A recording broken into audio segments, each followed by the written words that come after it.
Previously on Saratoga Lights. Avett was a fine deputy. Damn tragedy what happened. Old Scratch wants to see you. Now, why don't you tell me who killed my husband? Listen to me.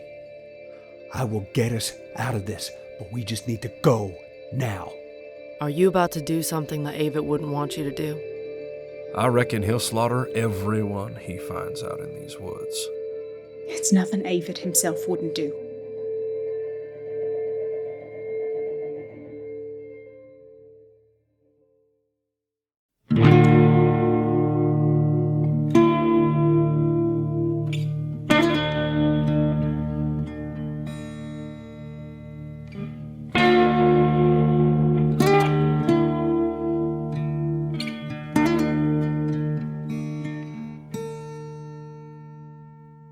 Saratoga Lights, Season 2, Episode 8.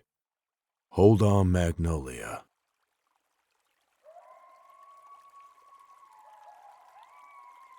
Bradford watches the smoke rise from the smoldering campfire as William and Lucas sleep soundly across from him along the banks of the San Gabriel River. It's been hours since he's seen a vision of Trudy, the woman he met in the woods that fateful night, which up until now had been guideposts along this journey, assuring him that his direction was true.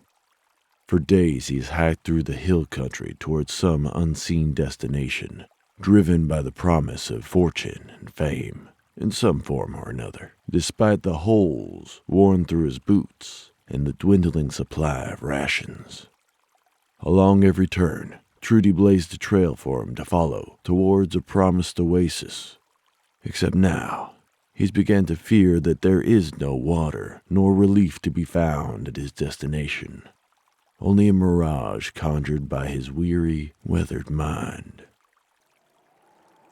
As these doubts start to overtake his mind, he feels a chill in the air, and he knows that she's finally nearby again. Across the river, he sees Trudy looking at him with her black, empty eyes. She motions suggestively for him to follow her as she wanders into the woods. Bradford dutifully gets up and wades through the knee-high water to the other bank, following her path to the tree line. He pushes away the brush and branches and overgrowth from the last few hundred years and finds Trudy waiting for him in a clearing. Glad you could make it. Where's your boss? He's a very, private individual. Bullshit. We had a deal, and I fulfilled my end. You cut one little piggy's throat and think that's enough for everlasting life? I'll cut hundreds of throats, starting with yours. I've seen your knife. It won't penetrate much of anything. What's all the rigmarole about? Why'd you have me follow you out here? I was like you once, so sure of myself and the world that I lived in. But then my husband got sick. Her mouth remains shut, but the words continue to fill Bradford's ears. I invited a young preacher and his wife over to pray for Richard, but it was too late. Richard was gone. Bradford hears the words all around him as if the trees that comprise the boundaries of the clearing are singing to him like a Greek chorus. He looks around, seeking some rational explanation for the source of the voices that surround him, but only finds Trudy in front of him, mouth sealed. This must be another vision. And in my grief, in my despair, someone visited me and offered me hope. So you shed blood? I did what Old Scratch required of me. William wakes from his sleep and finds himself wrapped in fresh white linen, in a room adorned with heirlooms and framed photographs that are not his own. Next to him rests a rosary and a revolver. Why be an outlaw? He looks over and sees Sarah leaning against the doorframe. What? You can't protect him out here. I'm doing the best I can. Time to go, Bailey. Don't stop. Just run.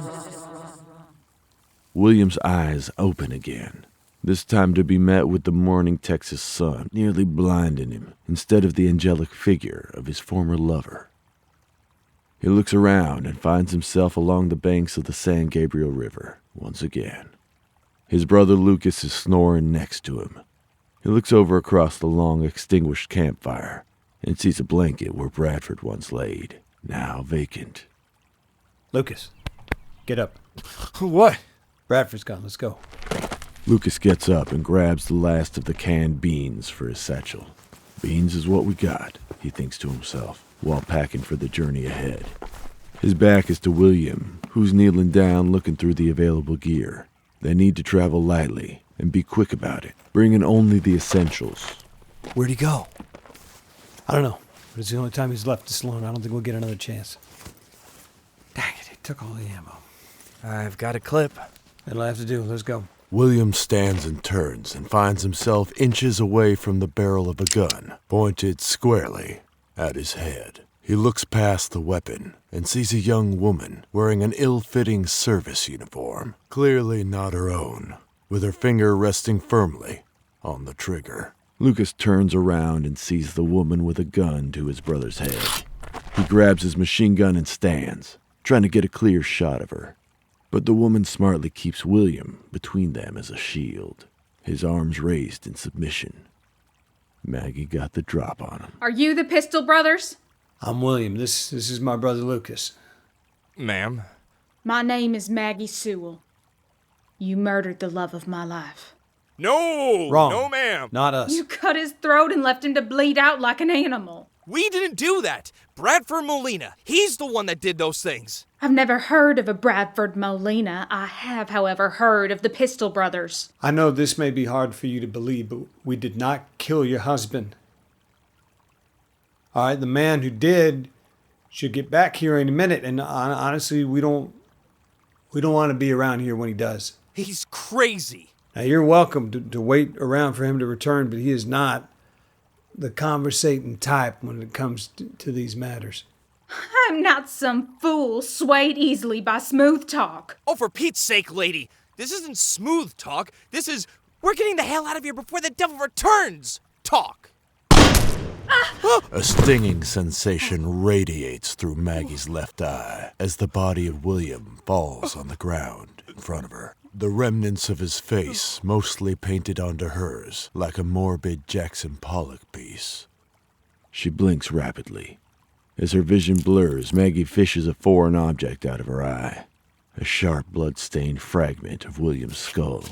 Lucas, shocked, looks across the river and desperately tries to find the source of the gunshot, but he meets a similar fate as his brother.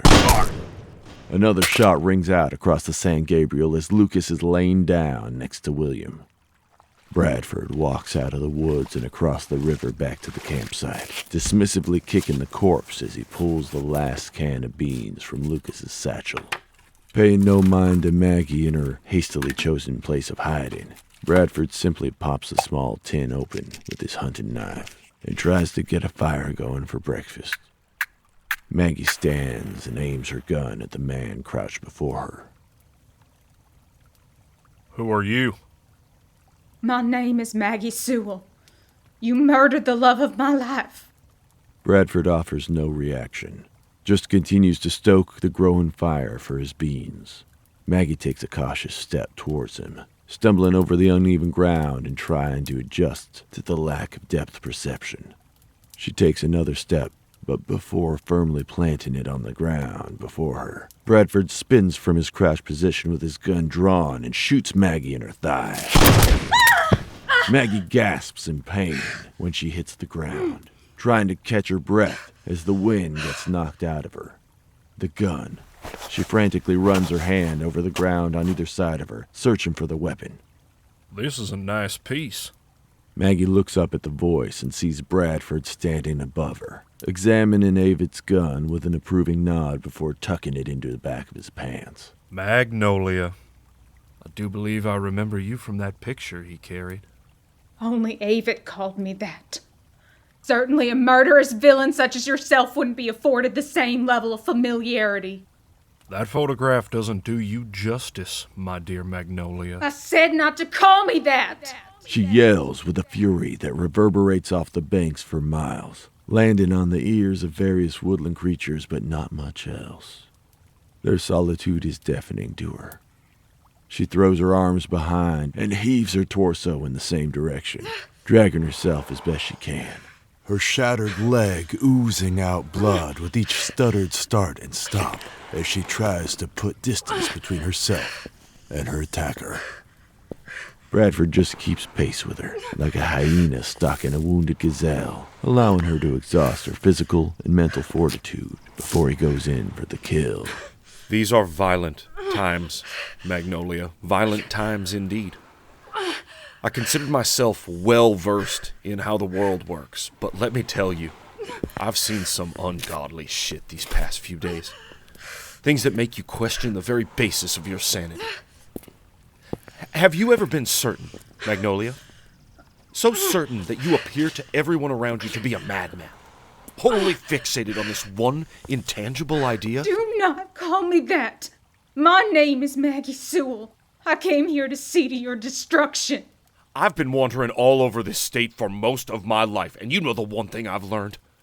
The one thing I can hold up as certainty, an indisputable fact, even in the face of all this, it's that if you want something, you have to be ready to take it when the opportunity presents itself. Bradford leans down and wraps his hand around her injured thigh, squeezing the wound and forcing a greater expulsion of blood.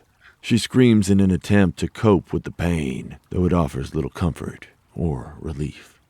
Forcibly, he drags Maggie towards him and pins her to the ground as he straddles her. He undoes his belt. Maggie reaches for something, anything, as Bradford caresses her cheek with the blade of his knife. Did he call you Magnolia when he made love to you? Something catches his eye. He looks up from Maggie's blood-stained face and sees Trudy about 100 yards up from him. Bradford motions to the carnage at the campsite. Is this enough blood for you? Maggie looks to where Bradford is calling out, but doesn't see anyone or anything. Okay, knife-wielding rapist with imaginary friends. Great job, Maggie. She reaches again with her right hand, struggling under Bradford, and finally wraps her fingers around a rock roughly the size of a baseball. Bradford leans back down over Maggie and gives her his patented grin. Maggie returns a smile as she smashes the rock into the side of his head. Blood paints the sagebrush in another violent ode to Jackson Pollock. Bradford yells and rolls off his victim, thrown by the momentum of Maggie's strike as it creates a sizable gash on his temple. Maggie manages to grab Avit's gun that Bradford had previously tucked in the back of his pants for safekeeping and shoots him in the dick.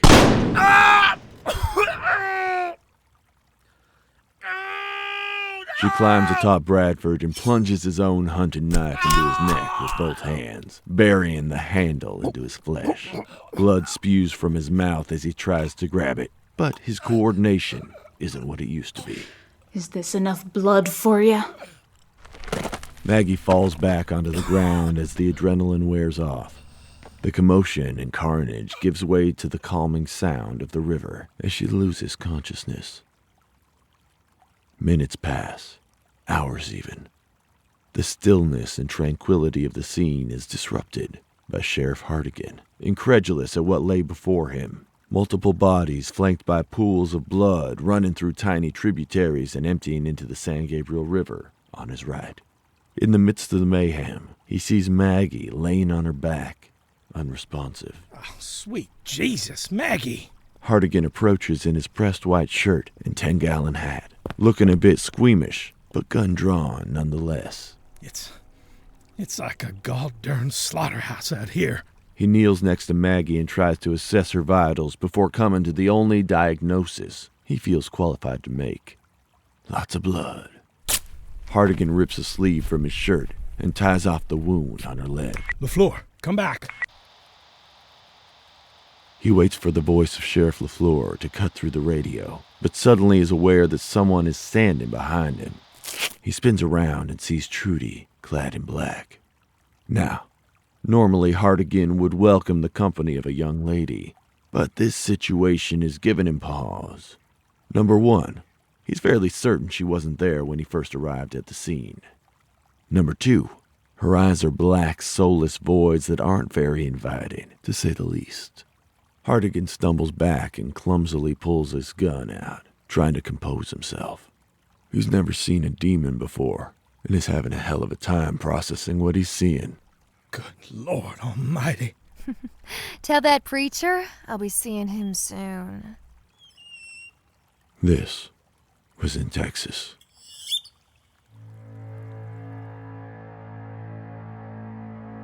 Saratoga Lights is written and directed by Randall LaRue.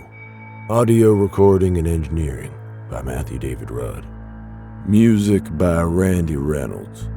This episode featured the voice talents of Jordan Merritt, Matt Fitzgerald, Valerie Rose Lohman, Brian Villalobos, Freddie Hines, John Nichols, and Matthew David Rudd.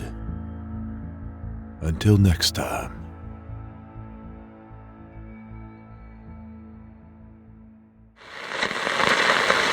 Welcome, weary traveler. You have found shelter from the storm in KTX 93.9, bringing you music that makes your brother say amen. I was recently out around San Gabriel Way, stuck somewhere between sleeping and waking. Not a storm in sight. As the sun was shining on my face, I held my hand up to shield those bright rays. And lo and behold, my fingers looked like that of an iridescent being, some elevated spirit moving above this mortal plane. And as I floated above myself, I moved towards the southern fork and heard this song for the first time, lilting through the air on the wings of a red hawk. He called me over, gave me the wisdom of the worlds, and sent me further on my travels. And I bring it to you here now, friends. Can I get an amen? Let's see. How about we hear that gospel according to Driftin' Luke on KTX? Well, they said don't touch her. She's already got her boy back to Texas, a lot older than you. Said I may be young, but I'm a good preacher's son, and besides I come from Texas too. And when I saw you walk by, well, I couldn't help it. My spirit told me that you were the one. So Della Rosa, my dear, won't you give me an ear? Do you wanna go kiss me sometime? I fell under your spell, but I could never tell which way you were going. You kissed me and then say we were just friends, and confusion was growing. Your old Texas boy kept you fickle and coy, and just never knowing. So Della Rosa, my dear, I gave you a year and you figured it out.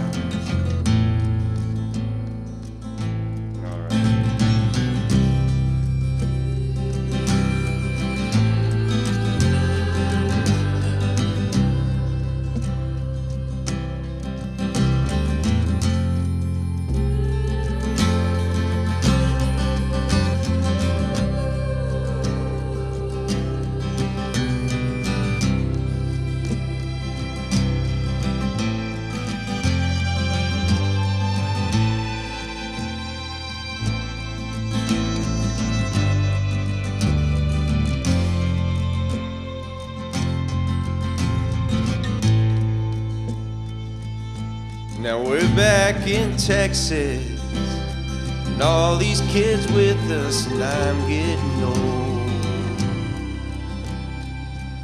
Something came to my mind of the long ago time, so I traveled the road. I kept wondering why, if I really was that guy for you, what was that back and forth love all about? So Della Rosa, my dear, you gave me a year and I figured it out. all's good and well. It ends well, and that's well enough what we want. But in the valley of hell, the old body's burned for a memory to haunt. And I cannot tell what tomorrow may bring, and yesterday's gone with the wind. So Della Rosa, my dear, won't you bring your love here? Come kiss me again.